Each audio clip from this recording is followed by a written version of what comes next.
Did you know that our genome can help us to improve how we treat cancer patients? Well, we humans, as other living beings, carry our own book of life, our genome, written in a very special code, the DNA.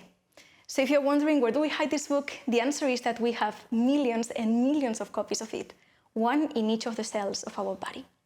So the genome is that book of instructions that tells our cells what to do in order to make us the way we are. The problem is that as we age, our cells naturally accumulate errors or mutations in their genome. Most times these mutations don't affect cells, but in some cases, mutations can change so much the instructions that cells no longer know how to behave correctly. They start dividing without control and even invading other tissues. This is what we know as cancer, and these mutations are cancer drivers. The main goal in my project is to identify the mutations that drive tumor development. And we want to identify cancer drivers because if we do so, we can improve how we treat cancer patients. But as you can imagine, finding this answer is not easy. First of all, tumors can have from hundreds to hundreds of thousands of mutations, and we know that only a tiny fraction of them are the ones that we are looking for.